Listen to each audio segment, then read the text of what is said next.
अस्सलाम वालेकुम। मैं हूं अदील राजा और आप देख रहे हैं मेरा यूट्यूब चैनल। तो जनाब, चंद चीज़ों पर बात करनी बड़ी ज़रूरी है। तहरीक इंसाफ की बहुत ही शानदार स्ट्रेटजी सामने आई, बहुत शानदार स्ट्रेटजी सामने आई है। कल तक जो स्ट्रेटजी सामने नहीं आ पा रही थी, मेंबरान कंफ्यूज थे, आज वो बहुत मज़े की स्ट्रेटजी समझ आई है। और गवर्नमेंट की भी बहुत ही शानदार स्ट्रेटजी आई सामने आई, इतनी शानदार स्ट्रेटजी कि आपका हंस हंस के बुरा हाल हो जाए। ठीक है, इन दो चीज़ों पर बात करेंगे, लेकिन इसके अलावा भी चंद चीज़ों पर बात करेंगे। सबसे पहले मैं आपको एक तस्वीर दिखाना चाहता हूँ। ये इस्लामाबाद पुलिस की ना जहानत जो है ना, इनकी जो अनलिमिटेड जहानत है वो दिखाना चाहता हूँ। ये तस्वीर देखिए, ये इस्लामाबाद पुलिस ने जारी की है। ये पीएस गोलड़ा गोलड़ा के पुलिस स्टेशन ने ये तस्वीर जारी की है जी। ठीक है, उन्होंने कहा जी तरीके इंसाफ के हमने शरपसंद पकड़े हैं, उनसे ये पिस्तौल मिले। ये दोबारा देखें जी, ये टेपें भी लगी हुई हैं एक साइड पे उसको। ये देखें ज़रा गौर से देखिए ये पिस्तौल। ठीक है, ये पिस्तौल, इसका नाम है जी CS-96 माउजर। ये जर्मन मेड गन है।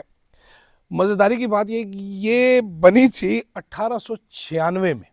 ठीक है, 1896 में ये कोई बावे आदम के ज़माने की पिस्तौल चुक के ले आए और 1937 में पाकिस्तान बनने से 10 साल पहले इस गन का ये जो इस्लामाबाद पुलिस को मिली है, ये जो हमारी ज़हीन तरीन पुलिस जो परेडें करते फिर रहे हैं, जो रोडों पे भाग रहे हैं, जो अल जिहाद के नारे मार रहे हैं और पता नहीं क्या क्या कर रहे हैं, उनको ये मिली है। उन्होंने कहा जी हमने शरपसंद तरीके इंसाफ के पकड़े हैं। पता नहीं किस बेचारे के पड़दादे लकड़ दादे की पिस्तौल घर में उसने सजा के रखी होगी, चुक के ले आए हैं। पट्टियाँ उस पर लगी हुई हैं, टेपें चेपियाँ उस पर लगी हुई हैं और वो ला के प्रेजेंट करें। ये जेनवनली लोगों को बेवकूफ़ समझते हैं। इनको लगता है लोग घास खाते, बल्कि घास भी नहीं खाते। इनको लगता है हमारे ये जो बैठे हुए हैं पुलिस के अफसरान और ये जो सरकारी अफसरान जो बैठे हुए हैं, इनको लगता है जी ये लोग खोते खाते हैं। अच्छा, तहरीक इंसाफ की स्ट्रेटजी क्या है जी? तहरीक इंसाफ फिलहाल तो गंडापुर साहब इस्लामाबाद आते हुए नज़र नहीं आ रहे। कल वो इस्लामाबाद नहीं आएंगे। कल रावलपिंडी इस्लामाबाद से लोग निकलेंगे, घूमेंगे फिरेंगे, सड़कों पे हल्ला गुल्ला होगा, शोर होगा, पुलिस को देखेंगे भागेंगे। वही जो यूजुअल एहतजाज होता है उसी तरीके से एहतजाज होगा। ठीक है, कुछ पेशावर से भी काफ़िले निकलेंगे, लाहौर में भी इसी तरह का होगा। ये लाहौर से बाहर निकलने की कोशिश ही नहीं करेंगे। सलमान राजा साहब लीड करेंगे। मेरी इतला के मुताबिक इसी तरह तकरीबन पूरे पाकिस्तान में फ्लैश प्रोटेस्ट होंगे। कोई एक भी जो काफ़िला है वो इस्लामाबाद पहुंचने की कोशिश नहीं करेगा। दे विल टेक, जो अभी बोला गया है, जो मीटिंग में डिसाइड हुआ है, वो है 26 तारीख का, कि 26 तारीख को जी गंडापुर साहब का काफिला इस्लामाबाद पहुंचेगा। लेकिन मेरी इतलात के मुताबिक ये 26 तारीख को भी नहीं पहुंचेगा। ये चूहे बिल्ली का खेल कर रहे हैं हुकूमत के साथ। ये हुकूमत को थका रहे हैं। जिस तरह हुकूमत इनको बेवकूफ़ बनाने की कोशिश कर रही थी एहतजाज के नाम से, उस तरह अब तहरीक इंसाफ ने अपनी स्ट्रेटजी डिवाइस की है। उन्होंने जब ये देख लिया कि गवर्नमेंट ने जो जो करना था, जितने कार्ड्स खेले थे वो खेल के बैठ गई है, उन्होंने पूरे शहरों में कंटेनर लगा दिए। इंटरनेट की स्पीड इस टाइम बुरे तरीके से स्लो है। आप यकीन करें, वीपीएन के बगैर आपका व्हाट्सएप नहीं चलेगा। गो के पीटीए के तर्जुमान की तरफ से खबरें चलाई गई हैं कि जी जहाँ पर इंतशार फैलेगा हम वहाँ पर बंद करेंगे, हम सिर्फ उस जगह पे ये करेंगे, हम ऐसा करेंगे, हम वैसा करेंगे। लेकिन इस वक्त एज ऑफ नाउ जब आप ये वीडियो देख रहे हैं तो पाकिस्तान में इंटरनेट की स्पीड बेइंतहा स्लो की गई है। कुछ भी देखना आपके लिए मुश्किल है।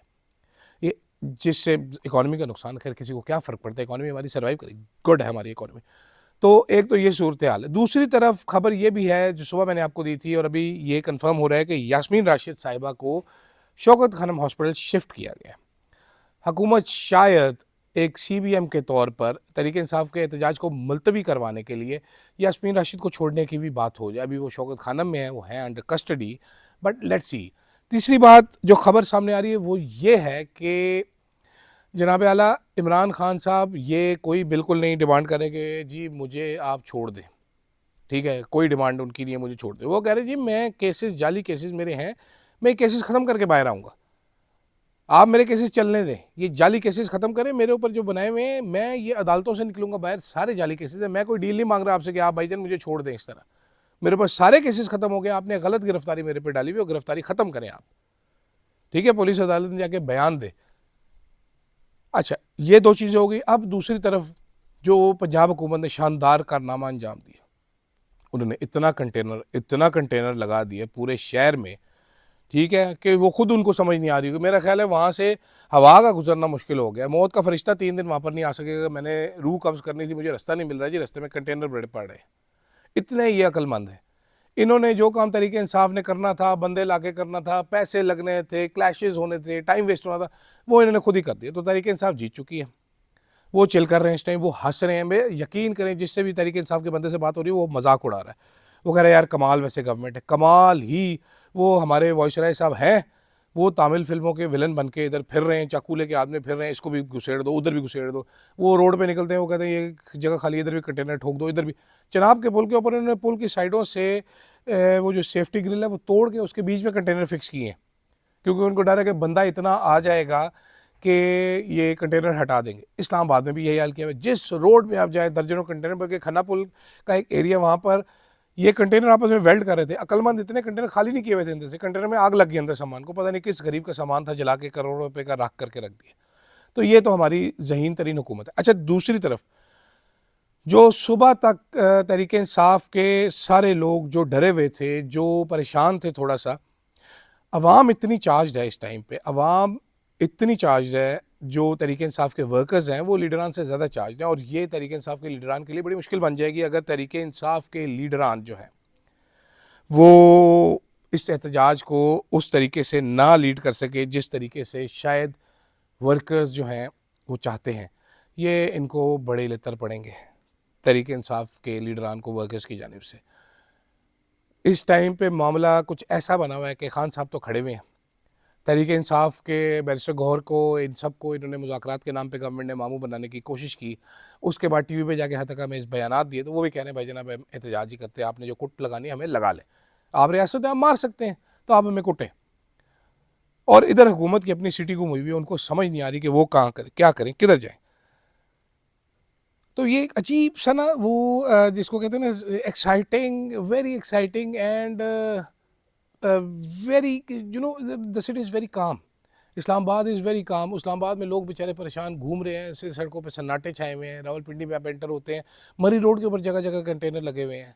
ठीक है, किसी गवर्नमेंट को कुछ समझ नहीं आ रही। गवर्नमेंट कभी ये खबर चल रही है, वो खबर, 7200 प्रेस कॉन्फ्रेंसें हो गई है, पुलिस वाले आके बयान दे रहे हैं, हम ये कर देंगे, हम वो कर देंगे। तरीके साहब का एक बंदा नहीं निकला, एक बंदा नहीं निकला। इनका ये हाल है। सोचिए ज़रा, बंदे निकलना शुरू हो गए, इनका हाल क्या होगा गवर्नमेंट का।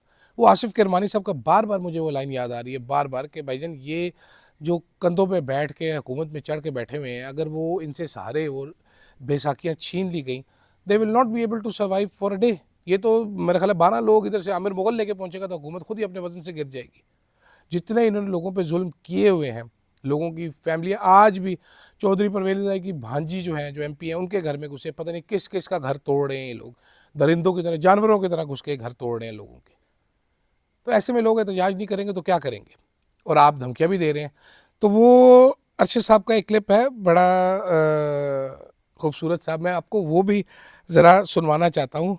कि जब तक तुम मार खाते रहोगे, जब तक तुम पिटते रहोगे, जब तक तुम बरहना होते रहोगे, तशद्दुद बर्दाश्त करते रहोगे, तुम पे ये तशद्दुद जारी रहेगा।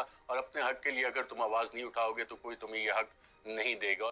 तो इस टाइम पे बिल्कुल तरीके इंसाफ के लीडरान को फैसला करना है कि कब तक उन्होंने बरहने होना है, कब तक उन्होंने मार खानी है, कब तक उन्होंने जलील होना है।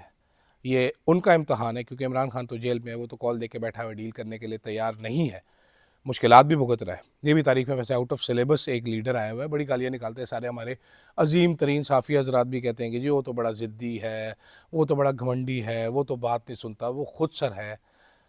उसने, आपका वो आउट ऑफ सिलेबस लीडर है, उसने कहा I don't play by the rules, I will make my own rules. ठीक है, तो आपको उससे मसला हो रहा है, ज़ाहिरी बात है। साफ़ियों का क्या मसला है वो आप सबको पता है, मुझे भी पता है, सबको पता है, पूरी तरीके इंसाफ को पता है। बट ये अरशद साहब का एक वीलॉग था, बहुत सुना मैं, आज बड़ा मेरा दिल कर रहा था ये क्लिप मैं आपको सुनाऊं। ये अब फैसला आवाम ने करना है, ये फैसला तरीके इंसाफ के लीडरान ने करना है कि कब तक उन्होंने मार खानी है या उन्होंने बाहर निकलना है। आपने वो जो सालार के काफ़िले की वीडियो देख ली होगी, ठीक है, आपने मेहर साहब के घर की वीडियो भी देख ली होगी कि पुलिस वाले कैसे आए और पूरा मोहल्ला उनको बचाने के लिए निकल आया, और किस तरह से एक वर्कर को उठाया तो पूरा काफिला लुक गया और वो पुलिस वाले को उठा के ले गया। अब यही करवाना चाह रही नहीं गवर्नमेंट। अगर ये गवर्नमेंट नेगोशिएट नहीं, इनके पास कोई सेंस नहीं है, बैठ के धमकियां दे रहे हैं, तो आखिर में तो लोग निकलेंगे। अभी नहीं निकलेंगे तो कल निकलेंगे। तो मेरा ख्याल है कि कॉल दी गई है, उस पर इस बार शायद तरीके इंसाफ को भी सरप्राइज़ मिले, कितना एक वर्कर उनके साथ निकलता है। तो इंतज़ार करते हैं, देखते हैं आज की रात क्या निगोशिएशंस होती हैं। बैरिस्टर गौहर साहब कंफर्म कर चुके हैं कि निगोशिएशंस चल रही हैं, यास्मीन राशिद साहिबा को शौकत खानम भेजा गया है। इतला ये भी आ रही थी कि चेकअप करा के वापस आ जाएंगी यास्मीन राशिद साहिबा, लेकिन फ़र्स्ट स्टेप जो है, जो सुबह भी मैंने बताया था, वो यास्मीन राशिद साहिबा की रिहाई होगा। फ़िलहाल के लिए इतना ही। अगर ये नेट चलता रहा तो कल सुबह मुलाकात होती है। अल्लाह हाफ़िज़।